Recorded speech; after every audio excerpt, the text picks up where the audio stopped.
So now, as far as leagues go, are you mostly like a sanctioned league, or you do some social leagues, or what have you seen in that area as of late? Yeah, that's a good question too. For the if you add in the daytime leagues that we have, because most of the daytime leagues are not sanctioned, but Okay. it's not that they couldn't be. So our center is a sanctioned center. Right. We certify our center every year with you, and we give our leagues the option if they want to sanction or not. We don't dictate. The one thing that I don't like to do is I don't like to dictate to my leagues how they have to operate. Sure. So we've always given them, we sit in on the meetings and we advise them on which directions they can go. Hmm. But the social leagues, that's a big piece. We haven't been able to kick them back off since the pandemic, but Hmm. pre-pandemic, one of our best leagues was a league called Survivor, which I Hmm. actually inherited from somebody that I highly respect that brought me into this industry. But she ran a league called Survivor, and it was given to me, and then I took it and added things to it. And that it was exactly that. It was a short session league, Hmm. so it would run for, I want to say, about 12 or 14 weeks.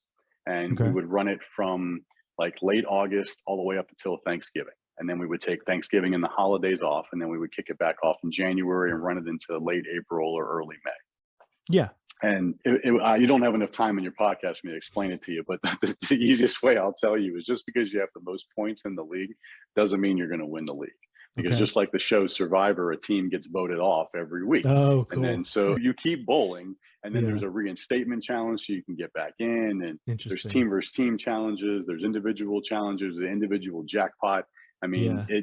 if you can think of your like Saturday night moonlight bowling, but twisted into a league that ran for Mm. 10 or 12 weeks, that's what we created. And Yeah. it's still the most asked about and requested Really. league for us to bring back. Definitely. Very unorthodox. It's not by the book at all, but that's what but again, the key. So as we have this conversation here, and we're talking about my center, Southeast Florida. I know Hmm. you have a center on the East Coast, and you're working off the East Coast. But to the proprietor in South Dakota, to the proprietor in North California or Hmm. Oklahoma, it's you really have to understand your demographic, your Right. customer base, and what. Because if I was somewhere else, I might have been doing a rodeo league or anything like Right. that. So it's really just understanding your demographic, your customer, what they need, what their needs are, and that's where you get the best out of everything. But I'm Mhm. all about social leagues. It's a big thing. Yeah, I've seen certain ones work, like you said, better in other spots. But like you said, at the end of the day, it's about giving them kind of an option to say, what do you guys want to do?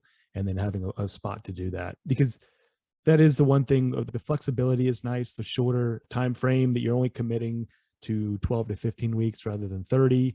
And then I've seen other things work where you have almost like a substitute. You have maybe a 5 or 6 man team and you can sub in as you want. I think it's appealing to a little bit broader range, and kind of like we were going back to the open play, it's just a bigger market, so you can just get more people involved if you open that and make it accessible to them. I've seen a lot of success with the at the centers that we work with, like more of a social, they call it a drinking league with a bowling problem, and Yeah, just that kind of thing. People really, that becomes their night out. They really, and it's yeah, become the busiest and highest grossing, because if they're drinking more, they're spending more, they're probably going to eat. And as far as a revenue standpoint, it's your best bang for your buck. yeah. One thing I love to do is show how you can intertwine your high average bowlers and your weekend warriors and get them in Hmm. the same event and make everybody happy. And that's Yeah. what the Survivor League did. We would have Hmm. jackpots that would pay out a couple $1,000s, because they Hmm. would roll over weeks or whatever. And then, but your weekend warrior, maybe they don't even get in the jackpot, but they like Right. to watch the action. So there's Yes. something for everybody. And that's the idea, is Hmm. understanding, wait, it's not about, oh, I want to run a scratch league. Oh, I want to run a fun league. You can run both. You can do Hmm. both. And then when you figure that out, that's the gem right there. Hey, did you like this video? Great. We make 5 of them a week. Subscribe to get more and to keep learning about what's working in the bowling industry. I'll talk to you then.